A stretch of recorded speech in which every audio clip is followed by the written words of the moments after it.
theory.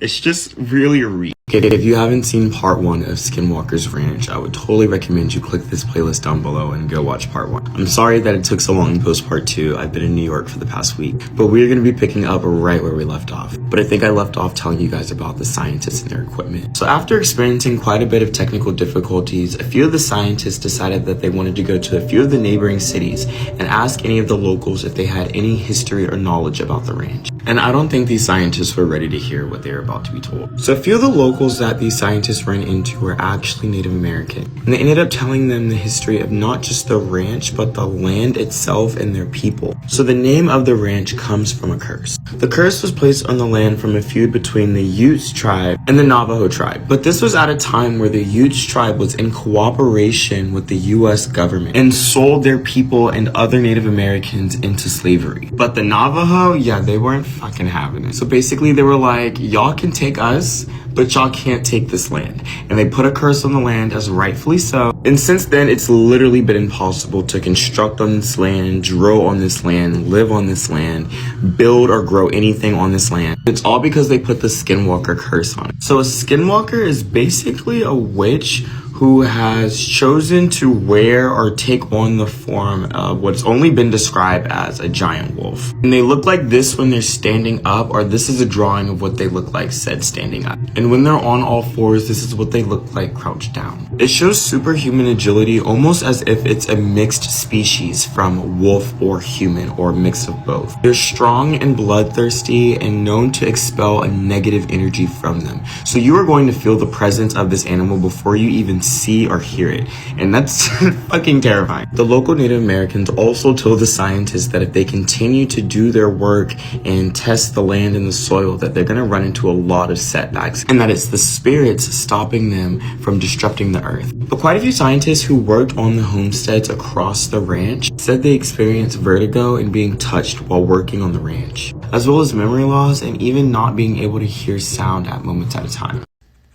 Company that focuses on connecting people. Okay, if nobody else is gonna say it, I'm just gonna say it myself. The new metaverse that's coming out in the next few years is really going to be the beginning of the end. And when I say the end, I'm talking about the internet and reality, and maybe mental health. Don't get me wrong, this all sounds fun and really cool, but escapism, depression, and anxiety are 100% going to worsen. They say that their mission is to connect people, but connecting people and uniting individuals are two separate things. You can still be isolated and connected with the world. Like, it's 2021, come on. But this is really just detaching us from the human experience and making real life connections. Not to mention, if this is going to be the new form of the internet and everybody's going to be invested in this, imagine what the world is going to look like. If we're all paying attention to an augmented reality, we're not really going to care what the planet looks like. Mark Zuckerberg even said he wants the metaverse to be like Ready Player One. I'm not sure if you guys have seen this movie, but Earth was not a pretty place. Like, at all.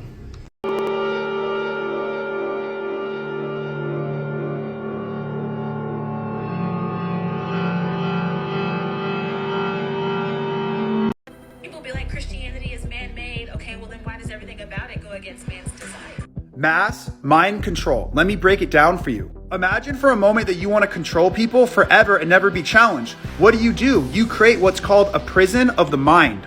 Those who are locked up in a prison pose zero threat to those who live outside of the prison. 1, you create a religion that's anti-knowledge and based on fear. Therefore, nobody is intelligent enough to understand they're a slave, and everybody is too scared to question the religion from the beginning. 3, turn the other cheek. If I'm always abusing you, what's the ideal scenario? Well, it's that you never fight back or stand up for yourself. The Abrahamic religions are the abusers and the followers are turning the other cheek. 4, waiting for the kingdom of heaven. I want you focused on a future imaginary sky castle and not the actual world that you live in right now. Number 5, waiting for the Messiah to return. Nobody's going to solve the problems of our world because we're waiting for somebody who doesn't exist to do it for us. Did you know that chess is the ultimate allegory for life? Every person is born a pawn, the weakest player in the game. We are then surrounded by forces that seek to control us. Bishop represents religion and wants to build a prison of the mind. The knight represents the military and the police, which prevent protests and revolutions. This is the rook.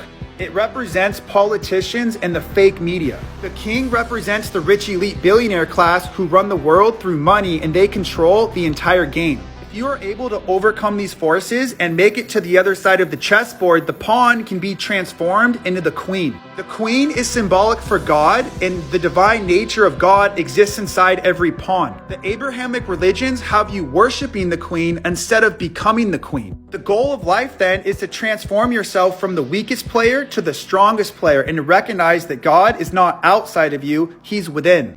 Did you know the God of the Bible is the devil? John 8:44 clearly defines the devil as a murderer from the beginning. The very first book of the Bible in Genesis, God mass murders the entire planet in the Great Flood. Genesis 41, God kills 70,000 people. Exodus 9, God kills 300,000 people. Exodus 12, God kills 500,000 people. Deuteronomy 2, God kills 500,000 people again. Man, this guy really doesn't like humans. Judges 7, God kills 120,000 people, and in Judges 21, he accepts human sacrifice. In 1 Kings, he kills 100,000, and in 2 Kings, he kills 185,000. In 2 Chronicles, he kills 1 million innocent Ethiopians. Again, the definition of the devil is that he is a murderer and a liar. In 2 Corinthians, the devil masquerades himself as an angel of light. So what exactly is the devil? He's an evil war god who pretends he's a god of love. And there's only one character in the Bible who fits that definition, and that's the God of the Bible. This is the Apocalypse of Adam, one of the most blasphemous books ever written, and it was burned by the Catholic Church, and here's why. It declared that Noah and his God were actually evil. In Genesis, we're taught God floods the planet because humans are wicked. This is false. They're killed because they refuse to worship an evil God. This evil God goes to Noah and says, if you do what I say, I will give the earth to you. But isn't the God of this world the devil? What's fascinating is the deal offered to Noah is the same deal that was offered to Christ in the New Testament when the devil tempted him in the desert.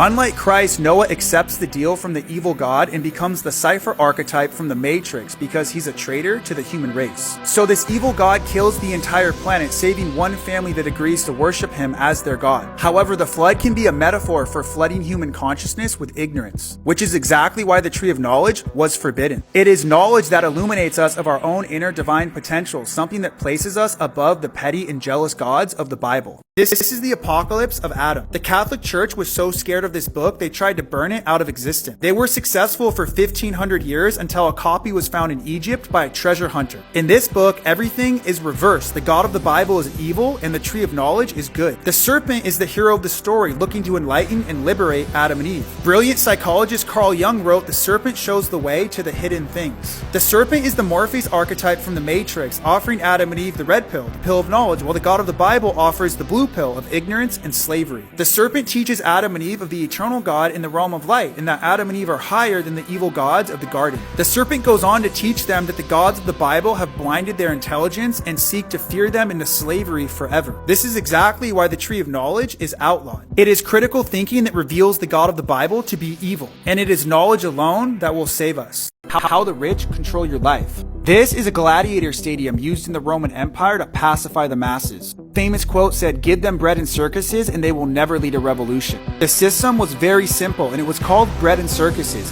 Give people cheap food and entertainment and they will always be distracted. The Roman Empire came up with a series of seasonal games, which has now evolved into the professional sporting industry.